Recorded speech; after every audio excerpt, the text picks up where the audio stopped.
Assalamualaikum warahmatullahi wabarakatuh.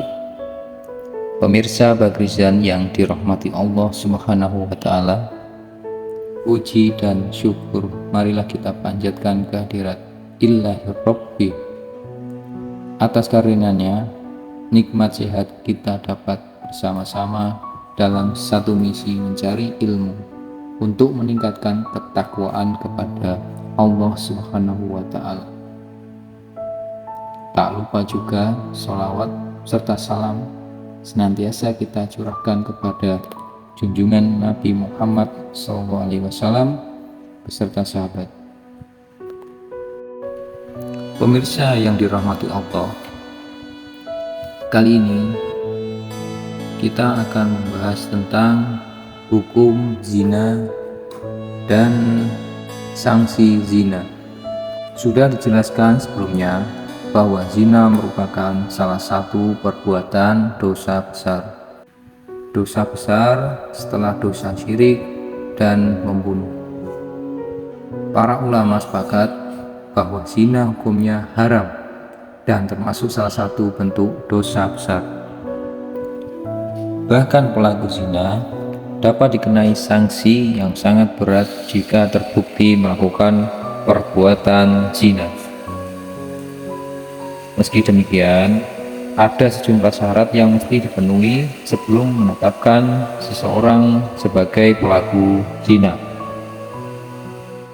Penerapan sanksi bagi pelaku zina dapat dilaksanakan jika tertuduh diyakini benar-benar telah melakukan perzinahan. Untuk itu diperlukan penetapan secara syarat.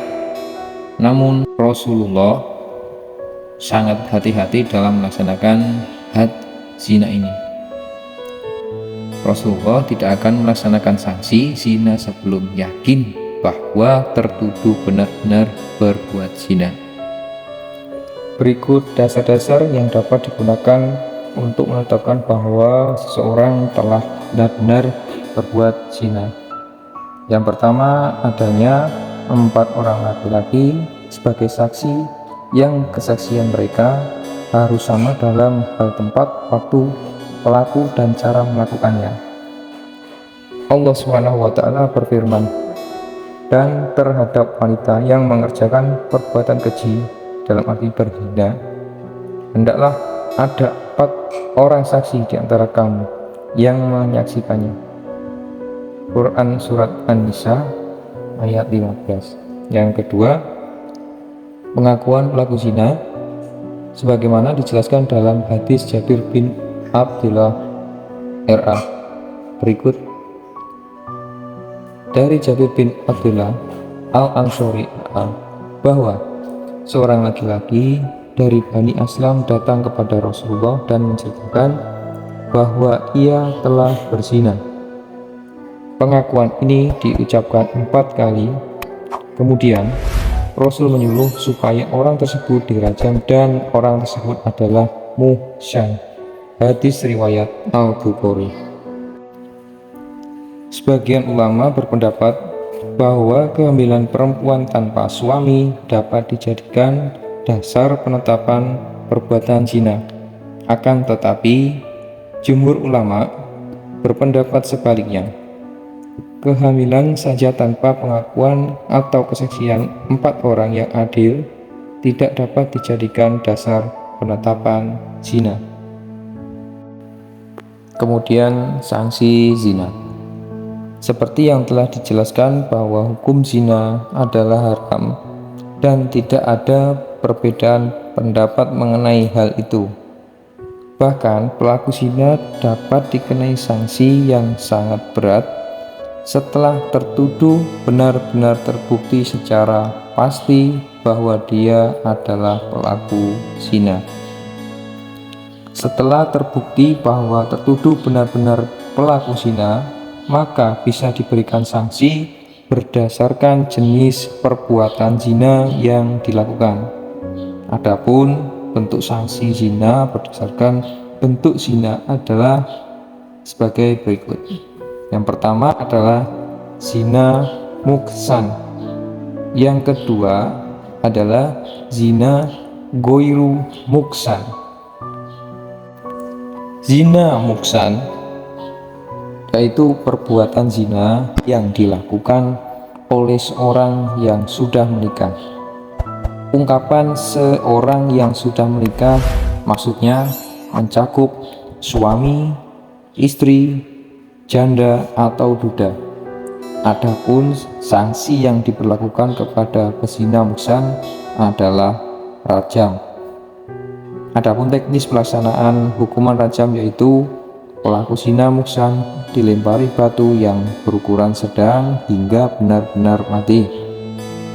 Batu yang digunakan tidak boleh terlalu kecil sehingga memperlama proses kematian dan hukuman.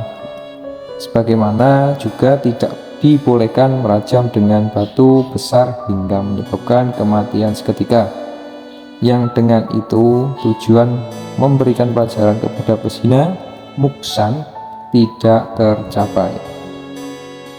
Yang kedua, zina goiru muksan, yaitu zina yang dilakukan oleh seseorang yang belum pernah menikah atau bisa dibilang masih bujang. Para ahli fikih sepakat bahwa had atau hukuman bagi pezina goiru muksan baik laki-laki ataupun perempuan adalah cambukan sebanyak 100 kali. Allah Subhanahu wa Ta'ala berfirman, perempuan yang berzina dan laki-laki yang berzina, maka deralah pada tiap-tiap dari keduanya 100 kali dera. Dan janganlah belas kasihan kepada mereka, mencegah kamu untuk menjalankan agama Allah. Jika kamu beriman kepada Allah dan hari akhir, dan hendaklah pelaksanaan hukuman mereka disaksikan oleh sekumpulan dari orang-orang yang beriman. Quran Surat An-Nur ayat 2. Adapun hikmah diharamkan zina, seperti yang sudah dijelaskan berkali-kali sebelumnya, hukum zina adalah haram. Bahkan zina termasuk perbuatan dosa besar setelah syirik dan membunuh. Bahkan siapa saja yang terbukti telah melakukan zina dapat dikenai sanksi yang sangat berat. Bukan tanpa alasan mengapa hukum zina haram dan sangat dilarang, sehingga sanksi bagi pelakunya sangat berat. Setidaknya adalah sejumlah hikmah dari diharamkannya zina. Adapun hikmah diharamkannya zina adalah sebagai berikut. Yang pertama adalah memelihara dan menjaga keturunan, karena anak hasil perzinaan pada umumnya kurang terpelihara dan terjaga. Naudzubillah min dzalik. Yang kedua, menjaga harga diri dan kehormatan. Yang ketiga, menjaga ketertiban dan keteraturan rumah tangga.